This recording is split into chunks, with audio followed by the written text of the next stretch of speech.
Hey everybody, Dean Graziosi, multiple New York Times best-selling author, but even more importantly, a broke kid who found real estate over 22 years ago and became a millionaire in my 20s because of it, and I've gone on to teach hundreds of thousands of people to do the same thing. I have a place on this page for your name and email address for two really important reasons.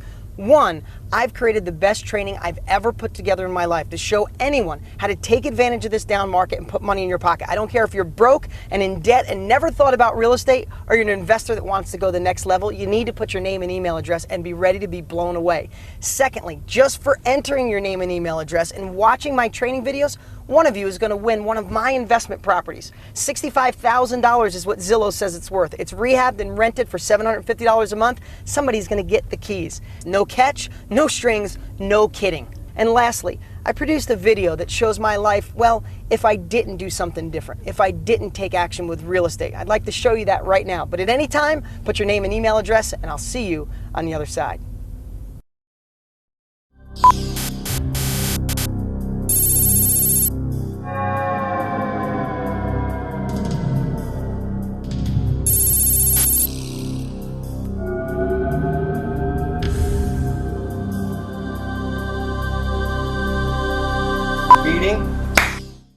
Is this thing on? Are we ready? Yeah, I guess I'm getting paid $100 for some alternative lifeline or something. Hey, I could use the $100. You know, they want me to tell my story real fast. I mean, it starts pretty much in 7th grade. I was in, special reading. Mrs. Thompson, she used to call me dumb pretty much every day, but they weren't so smart back then on dyslexia, and she thought I was dumb. Maybe I was, I don't know. But, in the early 90s, I think I had a shot to really do something different and maybe not be a mechanic. Not that being a mechanic's bad. I was going to get into real estate because I saw all the people in my little town with money were in real estate. So I got excited, but then my sister, who I trust, she sat me down and she said, Dean, stop being a dreamer, stick with what you know. But I'm a little stubborn, so I went and got a book anyway. And I started reading. I was pretty excited about real estate, but then my dad saw the book and he sat me down. It was pretty similar, except he said, those people started with money and probably a college education, and you don't have money.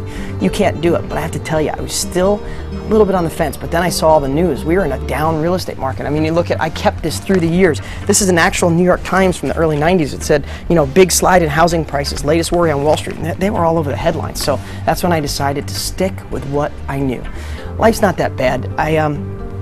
I've gotten some raises through the years. I had really good health insurance, but my boss, who's in the other room right now, things are tight, so he had to take back the health insurance. My wife and I got a nice little house. I mean, I probably have 100 years worth of payments on it, but it's okay. I think some of the things I might regret is that, I just thought there was more for me after school. I really thought I could be something. And, I hate the stress and worry about the bills. There's never enough, and me and my wife fight about it. And, a couple even deeper things is I have 2 little kids, a 4 and a 2-year-old, and I hope I could figure out a way to get them to college. I know I'm not going to have the money, and the other thing too is my parents. Like, neither one of them saved up money for retirement, and they're really struggling. And I always wish I had that extra money to get them going. The heck with that. Hey everybody, this is the real Dean Graziosi in present time, not an alternative timeline. Everything I said in that video was true. I was in special ed. I was broke. My family tried to tell me not to do anything different, to play it safe. And it was the worst real estate market in a long time in the late 80s, early 90s. But you know what? I made a decision, one that you can make today. I made a decision to not listen to everybody else. So I went for it, and I became a millionaire in my 20s because of real estate. I retired both of my parents. My 2 kids are never going to have to worry about money or where the economy goes or what college they go to. I live in the house of my dreams, and I don't stress about money anymore. I don't work a 9-to-5 job. I don't have a boss I hate. I don't have to answer to anybody. Now, do I feel blessed? Absolutely, but it never would have happened if I didn't make that decision to go for something different and not listen to anybody. And that's the opportunity you have today. The truth is, I liked working on cars, and there's nothing wrong with being a mechanic or hard work. But if I chose that as my career, I would be miserable. I was lucky enough to go on with no education, with no money, and go out there and